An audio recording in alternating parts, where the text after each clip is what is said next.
In today's episode, we're going to be talking about what an annual plant is, what they're good for, their space constraints, and how to best utilize them in your garden as you're trying to learn at what to grow this upcoming year.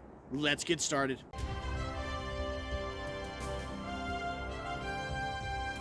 Now, what is an annual? First off, an annual is a plant that is going to germinate from seed or go off of a cutting. It's going to grow up, become an adult, become of a size that you can harvest. Then it's going to form seeds and die all within one season. Let's take a look at some examples. You have a head of lettuce. A head of lettuce is going to germinate, grow up, become an adult. You can either harvest it or it will grow up, become an adult, go to seed, and die all within one season. So an annual is a plant that will live its entire life cycle all in 1 year. Not in all cases, but in most cases, annuals tend to be smaller in size. They're going to be a shorter harvest season, and they're going to be less intensive in their care and maintenance.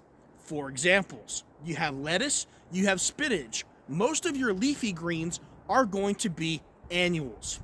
As you get into some of your larger plants, like your tomatoes, your zucchinis, your melons, your peppers, many of those in your cold climates, like where I live, they tend to be annuals. They will live their entire life cycle all in 1 year. Another great example is tomatoes. Tomatoes you grow from a small little plant, it will grow up. You will be able to harvest many tomatoes off it throughout the entire season. But when October, November, whatever that time of year is it comes for you, and you get snow, you get freezing temperatures, that plant will die. Not before, though, you are able to harvest off that plant for some delicious goodness. Now, because annuals tend to have a shorter life cycle, they also tend to have a shorter cycle before you can harvest the fruit. For example, look at spinach. From the point in time when you start spinach to when you can start harvesting it is a month, 2 months. You can start actively harvesting greens in a very short period of time. Let's take a look at lettuce. From the point in time when you plant lettuce from a seed and have it to a size that you can harvest, you're looking at anywhere between 6 and 8 weeks, depending on your growing conditions. Annuals tend to be very less on the amount of light that it needs. It tends to be less on the resources that it takes to grow it when you're dealing with water, fertilizer, the nutrients that it takes, the time involved per plant, the physical space that it takes tends to be much smaller in size. So if you are limited in space that you have to grow a plant, but you still want to grow, annuals are a very great choice. Another great thing where annuals thrive is in your spacing. Let's say you're dealing in a permaculture situation, you have perennials, you have fruit trees, you have some berries, raspberries, blackberries, blueberries, and you want to do an interplanting scenario, or let's say you're dealing with annuals that are taller and shorter. Annuals are a really great opportunity for interplanting. You can have a gorgeous, beautiful apple tree, and then at its base, you can grow lettuce, you can grow spinach around it to utilize the space underneath the tree. You're growing tomatoes. Well, in the row cropping, below it off to the side, you can grow lettuce, you can grow leafy greens, and you can have a section where you're doing salads. Because annuals have different life cycles, different height requirements they need, you can use the advantage of annuals to interplant time-wise different things. At the very beginning of the season, you can plant some peas, allow them to grow up, harvest the peas, and cut the stalks down, and then in late summer, you can take your tomato and plant it in that exact same location. Take the advantage of peas in the fact that they add nitrification to add nitrogen to the soil through it being a legume to help add nutrients to the soil. Then you can take a very nitrogen intensive crop like tomatoes that are going to suck nutrients out of the ground to develop tomatoes. So that way all season long you can grow vegetables. Let's say there is an example that you like in early spring. You like lettuces, you like radishes, you like onions. You can take those things that sometimes are a shorter crop radishes, and some very small root crops, they can be harvested at full after 30 days. Go ahead and plant some rows of radishes. Then, as they grow up, go ahead and harvest those out. Then you can harvest the lettuces that take 60 days. Then after that, you have your tomatoes, your peppers that take 90, 120 days before you get full harvest crops, allowing the advantage of time to best utilize your small limited space that you have available. Or, due to the small nature of size, this is one thing that I particularly enjoy doing, is use modern technology and plantings that you can do to have a continual harvest throughout the year. One of the things that I'll do is I will grow small lettuce starts inside my greenhouse, even if it's in early spring. I'll go ahead and there's snow on the ground, I can't grow. You can still start plants early. So what I'll do is every single week, I will start growing lettuce. Small amount that I'm going to eat for that particular time, 1 or 2 rows of lettuce. Every single week, I'll do a small amount. It's going to take 6 to 8 weeks to harvest. So what I'll do is I will start lettuce growing in small little 10 by 20 trays, small little cell packs, and it's going to take about 3 to 4 weeks for those to grow up before they're ready to transplant into the garden boxes. So I will start them from seed, allow them to grow for 3 to 4 weeks. When the small little lettuces are several inches high and ready to be transplanted into those garden boxes, I will then plant the small rows. By every single week, starting a small amount, that will allow me every single week in the garden boxes to be able to transplant a small amount. At the end of that 6 to 8 week period of time, I will be able to have a continual weekly harvest of lettuce to last me throughout the entire year. Use the advantage of annuals and their short harvest cycles to your advantage, so that way you can get continual food all year long during the growing cycles to take full advantage of that limited growing time that you have available.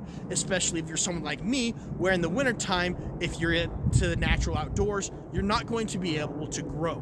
These are just a few examples of how you can use the traits of annuals to help you out grow. Even if you're in a small, limited space, or if you have large acreage, you can do small plantings, you can do interplantings, allow you to use the nature that developed annuals over a period of time, being native to cold climates and then living their entire life cycles in a very short period of time to your advantage. You are in the depths of winter, it's snowing, you've got feet of snow on the ground. If you're not lucky enough to have a greenhouse where you can grow year round, you're going to be sitting on your couch, hopefully next to a fire with a good book, keeping your winter blues set aside by only one thing: flipping through that seed catalog.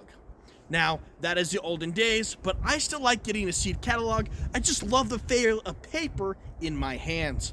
However, in most cases, those seed catalogs are going to be online now, which are going to allow you to gain access to a large amount of different plants.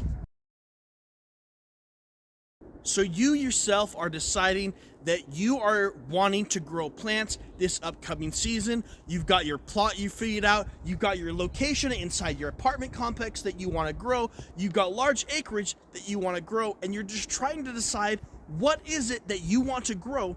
So first thing you want to do is identify the location, how you want to get it set up. The next thing that you're going to decide is, what is it that I want to grow? Now, there are several things that you're going to have to take a look at when you're trying to decide that. One is going to be the physical space constraints that you have. How much space do you have? How much time do you have? What are the needs of that plant to grow that you're able to provide? Do you only have a small little windowsill with a small amount of light? Do you have a large backyard with grow boxes that you're able to grow many different things? Do you have acres of land? That's what you have to try and decide. First off is, where is the space that I want to grow in? Next, you've got to decide is, what do you like to eat? What do you want to eat? If you don't know what you want to eat, go ahead and experiment a little bit. There is no point in growing things that you have no desire in using or eating. It makes no sense to go out and grow Brussels sprouts if you don't like Brussels sprouts. It makes no sense going out and growing something that you don't like, you're allergic to, you're not going to eat. My wife personally is very, very highly allergic to cucumbers. And so if I grow cucumbers in the garden, because I absolutely love pickles, she has to stay very far away from them or else she's going to break out in hives. So you want to find out what things you can able to and enjoy growing and do those things. In other situations, if you don't want to grow something to eat, but yet you want something for pretty aesthetic purposes, find a flower that you like, something that's pretty that you don't have to eat. Or if you want something to eat, but yet you don't want to eat leafy greens, well, grow an herb. There's rosemary, there's thyme, there are oregano, there's many different herbs that you could grow that you can throw in your eggs and the omelet in the morning. Let's say that you love onions. Go ahead and grow some green onions on your countertop, cut a small little leaves off of it, dice it up, chop it up, and throw it in your morning omelet. Let's say that you like to grow yourself some herbaceous breads, or you want to grow some spaghetti sauce. Let's say that you like to grill chicken, steaks, and you want to have some herbs. Grow a small plant of rosemary on your countertop. Cut a little sprig of rosemary, crush up the leaves, and you can sprinkle it across that delicious morsel of chicken and steak that you can use as an herbaceous blend. Grow a few things to get you started.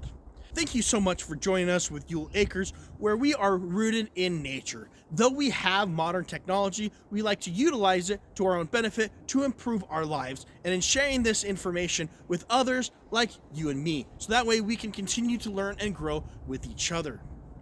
If you're gaining value out of these videos, if you like them, we'd like you to request that you subscribe, share these videos with others, so that way we can share this knowledge with others and become more into this gardening group altogether. Thank you so much for joining us today, and we look forward to seeing you next time.